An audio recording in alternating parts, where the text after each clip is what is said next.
Hello दोस्तों, अभिषेक tuition 2.0 पे आपका स्वागत है। आज के इस वीडियो में हम एनसीईआरटी मैथ के एक्सरसाइज 1.2 के क्वेश्चन नंबर 3, 4, 5, 6 को सॉल्व करेंगे। इससे पहले हमने क्वेश्चन नंबर 1 और 2 को सॉल्व कर दिया है। अगर आपने नहीं देखा तो आई बटन में लिंक है, वहाँ से देख सकते हैं। तो आज के इस वीडियो में हम क्या करेंगे, क्वेश्चन नंबर 3 को, 4 को, 5 को, 6 को सॉल्व करेंगे। बिल्कुल डिटेल में समझ के ही सॉल्व करेंगे। चलिए तो करते हैं हम स्टार्ट। तो देखिए क्या है, क्वेश्चन नंबर 3 बोल रहा है कि अभाज्य गुणनखंड विधि द्वारा निम्नलिखित पूर्णांकों के एचसीएफ एलसीएम ज्ञात कीजिए। तो क्वेश्चन नंबर 1 और 2 जो सॉल्व किए वो भी तो यही इसी टाइप का था। गुणनखंड के अभाज्य गुणनखंड विधि से ही क्या ज्ञात करना था, एचसीएफ और एलसीएम ज्ञात करना था। तो इसमें क्या अलग है, इसमें अलग है कि 3 ठो है। देखिए 12, 15, 21, इनमें इन तीनों का एचसीएफ एलसीएम ज्ञात करना है। किससे? अभाज्य गुणनखंड विधि से। पहला नंबर क्वेश्चन में और दूसरे नंबर क्वेश्चन में क्या था कि सिर्फ 2 संख्या या अंक का अभाज्य गुणनखंड विधि से एचसीएफ एलसीएम ज्ञात करना था। लेकिन इसमें 3 गो संख्या या अंक का एचसीएफ एलसीएम ज्ञात करना है अभाज्य गुणनखंड विधि से। तो बिल्कुल ये भी 3 गोला है, तो क्या वही विधि से बनेगा। तीनों का यहाँ पे हम खंड करेंगे। तो देखिए पहला क्वेश्चन क्या है, 12 और 15 का अभाज्य गुणनखंड विधि से एचसीएफ एलसीएम निकालना है। तो 12 और 15 हम इन तीनों का खंड करेंगे।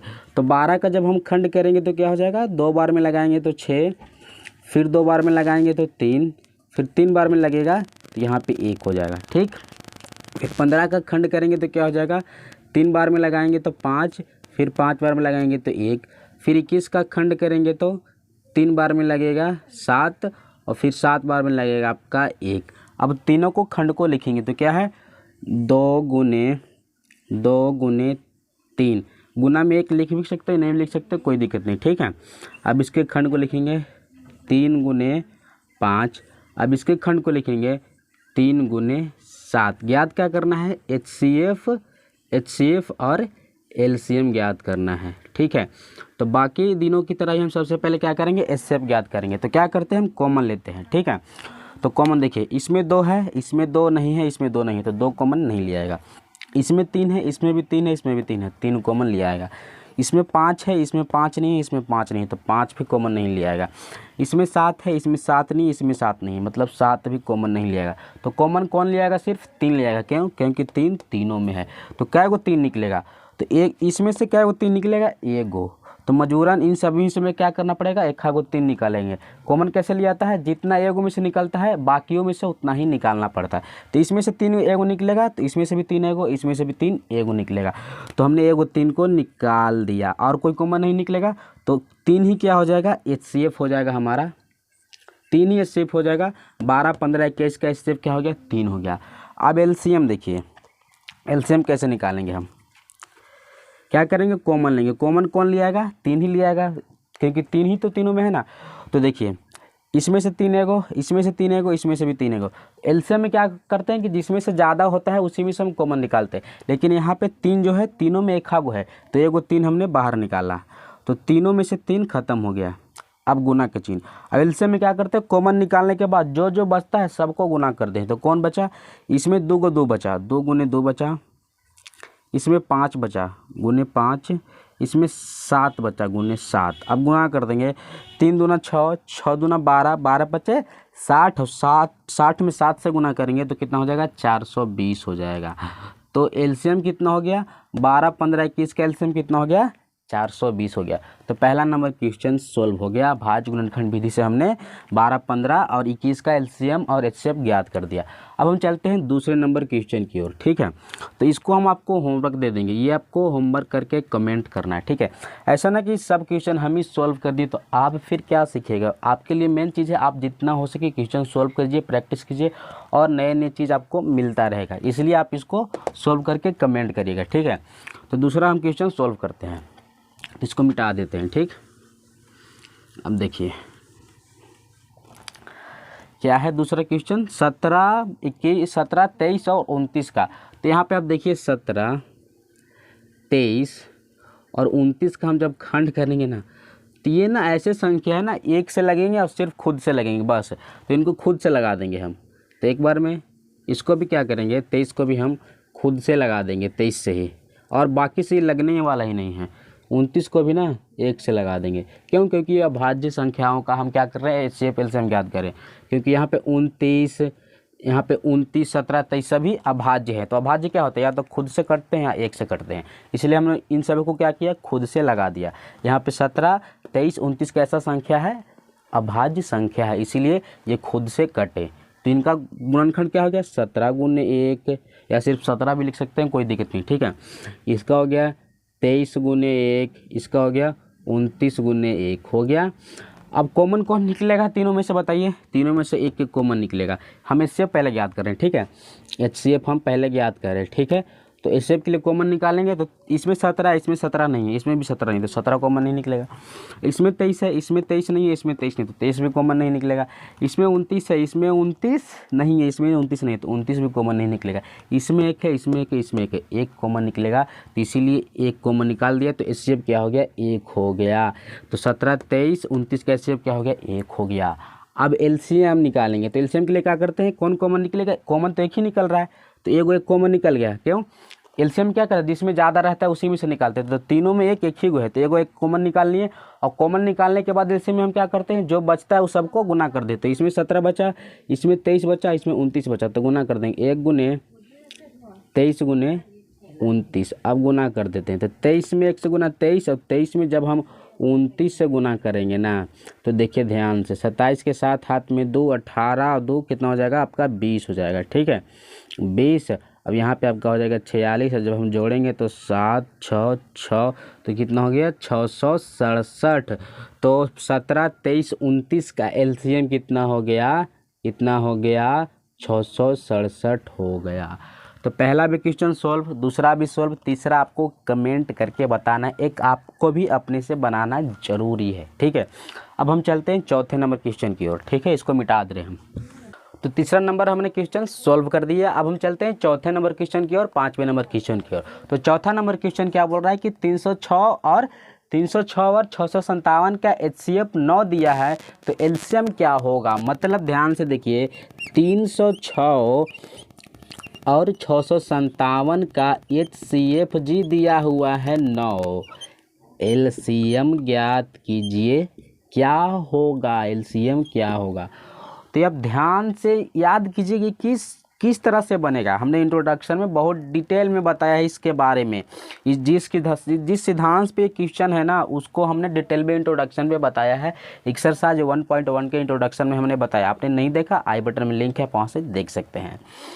तो हम इस देखिए किस सिद्धांत पे ये क्वेश्चन है।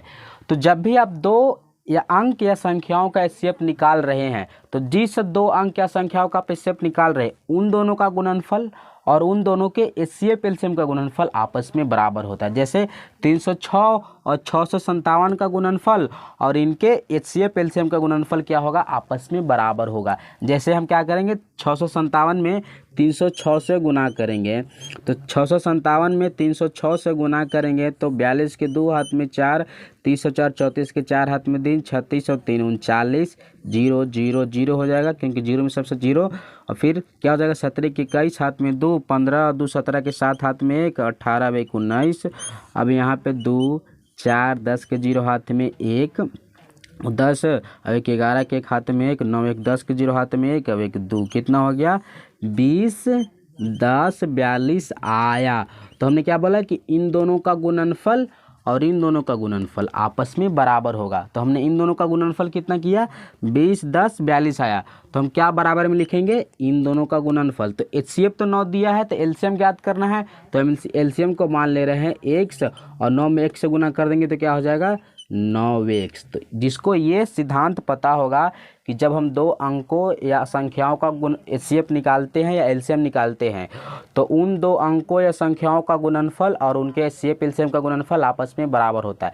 ये सिर्फ दो अंक या दो संख्या के लिए मान होता है। 3 गो अंक या संख्या का एचसीएफ निकालेंगे तो उनका गुणनफल आपस में एचसीएफ एलसीएम के गुणनफल के बराबर नहीं होगा, सिर्फ 2 के लिए मान है।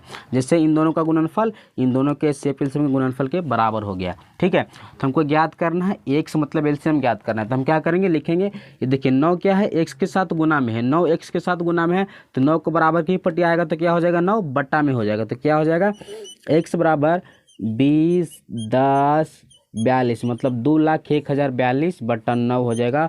और इसमें हम 9 से भाग देंगे, 20 10 42 में 2,01,042 1042 में हम क्या करेंगे, 9 से भाग करेंगे। ठीक है, तो देखिए 9 से भाग कर रहे हैं, 20 10 42, 9 से भाग करेंगे, कितना बार में लगाएंगे जी, 2 बार में लगाएंगे, 18 घट के 2, फिर 1 आ जाएगा, फिर कितना बार में लगेगा, 2 बार में, फिर 18 आएगा, घट के 3 आ जाएगा, फिर 0 उतरेगा, अब कितना बार में लगेगा, 3 बार में लगेगा, फिर 27 उतरेगा, फिर 3 आ जाएगा, फिर यहाँ पे 4, फिर कितना बार में लगेगा, फिर भी 3 बार में लगेगा, तो 27, फिर यहाँ पे घट के 7 है, यहाँ पे ये 2, तो 72, तो 9 अट्ठे 72, तो 8 बार में यहाँ पे 72 आ गया, तो शेष 0 मतलब कट गया।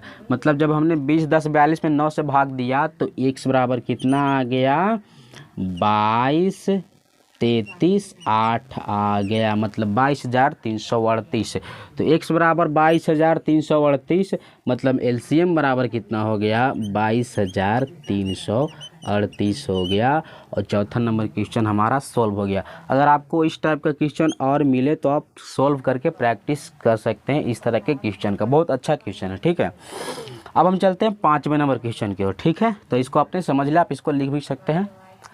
अब देखिए 5वां नंबर क्वेश्चन थोड़ा ध्यान से देखिएगा, पढ़ के इसको थोड़ा समझिएगा। ठीक है, क्या बोल रहा है, जांच कीजिए कि किसी प्राकृत संख्या n पर 6 के पावर n अंक 0 पर समाप्त हो सकता है या नहीं हो सकता। मतलब किसी प्राकृत संख्या n, प्राकृत संख्या किसे कहते हैं, सबसे पहले तो हम समझेंगे कि प्राकृत संख्या क्या है।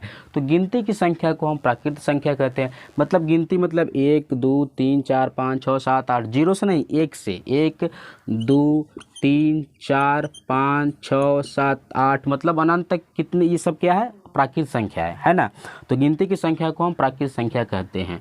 तो वही बोल रहा है कि किसी प्राकृत संख्या पर, मतलब 6 के पावर n, क्या उसका जो लास्ट डिजिट होगा वो 0 होगा, मतलब वो क्या 0 पर अंत कर सकता है। जैसे देखिए क्या है, 6 के पावर n, तो जब हम n का मान कुछ रखेंगे, कोई प्राकृत संख्या रखेंगे, तो जब इसको हल करेंगे तो क्या इसका लास्ट डिजिट मतलब अंक 0 आ सकता है या नहीं आ सकता, ये जांच करना है।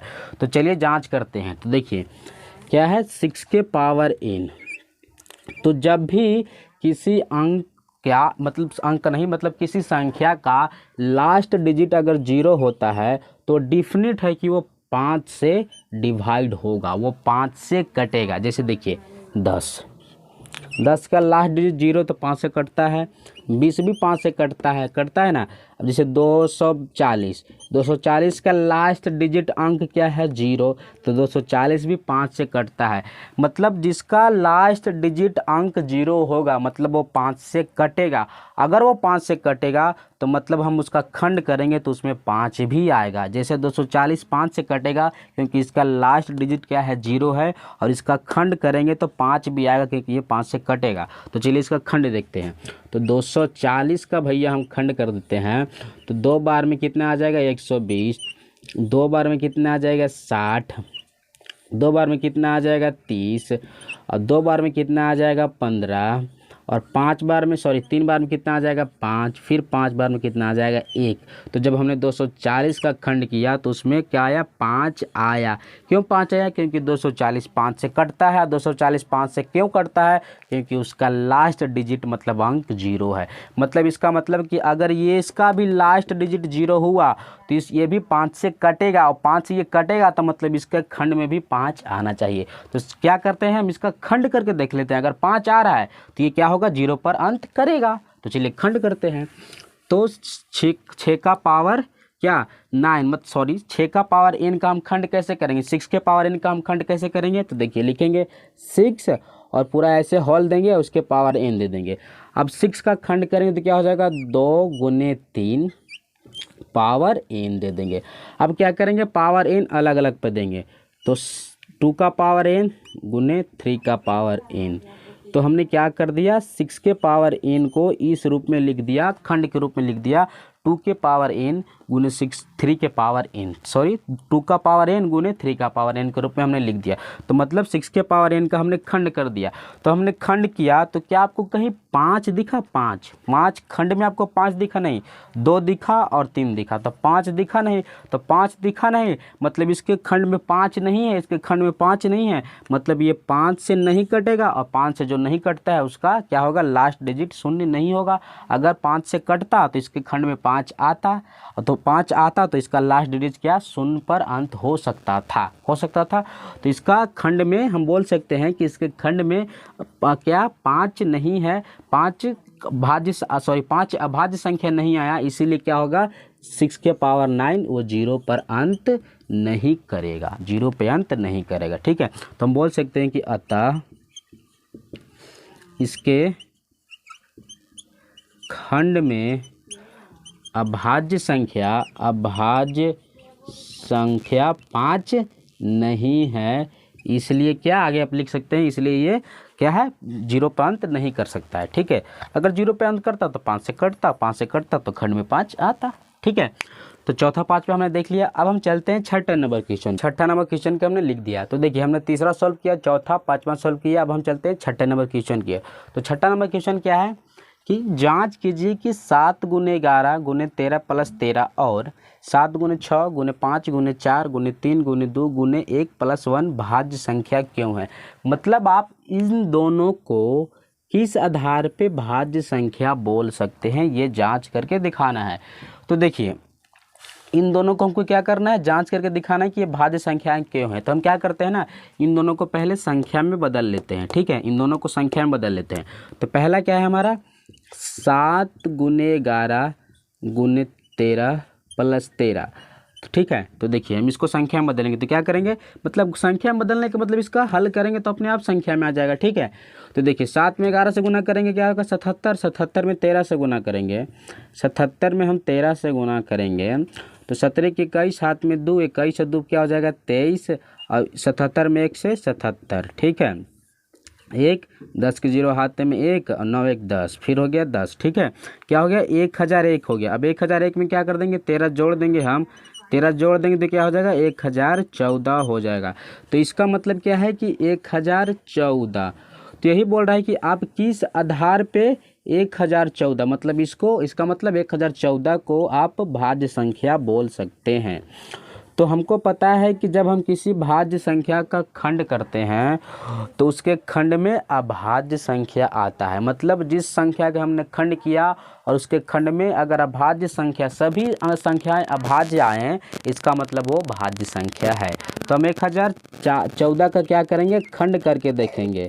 तो देखिए खंड करके अगर देख रहे हैं, खंड करने पर सभी अभाज्य संख्या आ गया खंड में, तो 1014 क्या हो गया? भाज्य संख्या हो गया। तो खंड करते हैं तो क्या हो जाएगा? 507 हो जाएगा। फिर आपका ये 3 बार में जब लगाइएगा ना तो 169 आएगा। ठीक है, 169 डायरेक्ट लगेगा 13 से, क्योंकि 169 13 का वर्ग है। ठीक है, तो यहाँ पे 13 आ गया, फिर हमने 13 से लगाया तो क्या आ गया? 1। अब इसके खंड में क्या आया? 2 गुने 3 गुने 13 गुने 13 गुने 1 आया। तो इसके खंड में क्या आया? 2 3 13 13 1, मतलब 2 आया, 3 आया, 13 आया, 1। और 2 भी एक अभाज्य संख्या है, 3 भी एक अभाज्य संख्या है, 13 भी एक अभाज्य संख्या है और 1 भी एक अभाज्य संख्या है। क्यों? क्योंकि ये सभी या तो खुद से कटेंगे या 1 से कटेंगे, तो ये सभी क्या है? अभाज्य संख्या है। और हमने 1014 का हमने जब खंड किया तो सभी उसके खंड में क्या आया? अभाज्य संख्या है। तो इसका मतलब क्या है कि 1014 एक भाज्य संख्या है। तो हमने जांच कर लिया कि ये क्या है, इसका मतलब 1014 एक भाज्य संख्या है। तो पहला हमने सॉल्व कर दिया। अब दूसरा क्या है? देखिए दूसरों को भी हम सॉल्व कर रहे हैं। ठीक है,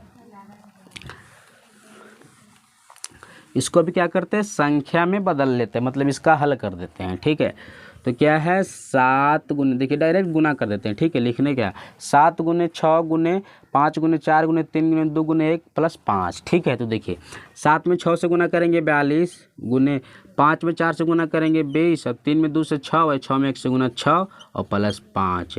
तो 42 में 20 से गुना करेगा तो 840 और 840 गुने 6 प्लस 5। तो देखिए 840 में हम जब 6 से गुना करेंगे ना, 840 में 6 से तो 0, 24 के 4 हाथ में 2, 48 और 2 कितना हो जाएगा 50। तो कितना आया 5040 और 5040 में हम कितना जोड़ेंगे 5 जोड़ देंगे तो कितना हो गया 5045। तो इसका मतलब क्या हो गया, इसका मतलब हो गया 5045। तो हम इसको भी जांच करेंगे कि हम किस आधार पे इसका मतलब 5040 को हम भाज्य संख्या बोल रहे हैं। तो इसको भी क्या करेंगे खंड करेंगे। अगर इसके खंड में भी सभी खंड में अभाज्य संख्या आ गए, इसका मतलब 5040 भी क्या है भाज्य संख्या है। तो 5040 का हम जब खंड करेंगे ना तो देखिए कितना बार में लगेगा 5 बार में डायरेक्ट लगेगा, ठीक है। तो 5 बार में लगाइएगा तो 1009 आ जाएगा। अब ये डायरेक्ट 1009 से लगेगा, ठीक है। अब इधर उधर से नहीं कटने वाला, डायरेक्ट 1009 से कटेगा। क्यों? क्योंकि 1009 एक अभाज्य संख्या है। अभाज्य संख्या क्या होता है, या तो खुद से कटता है या 1 से कटता है। तो जब हमने 5040 का खंड किया तो क्या आया 5 गुने 1009 और गुने 1 आया। तो 5 आया, अब 1009 आया, अब 1 आया। तो 5 भी एक अभाज्य संख्या, 1001 भी एक अभाज्य संख्या और 1 भी एक अभाज्य संख्या। तो 5045 के खंड में भी सभी अभाज्य संख्याएं आए, इसका मतलब 5040 भी एक भाज्य संख्या है, ठीक है। तो इसको हमने क्या किया, संख्या में बदल के बनाया। एक मेथड होता है बिना संख्या में बदले भी बना जा सकता है, ठीक है। उसको भी हम कभी आपको बताएंगे, ठीक है। तो अगर हमारा वीडियो पसंद आया, कुछ आपको अतिरिक्त चीज़ सीखने को मिला तो प्लीज़ हमारे वीडियो को लाइक कीजिए, चैनल को सब्सक्राइब कीजिए। मिलेंगे अगले वीडियो, तब तक के लिए थैंक्स फॉर वॉचिंग।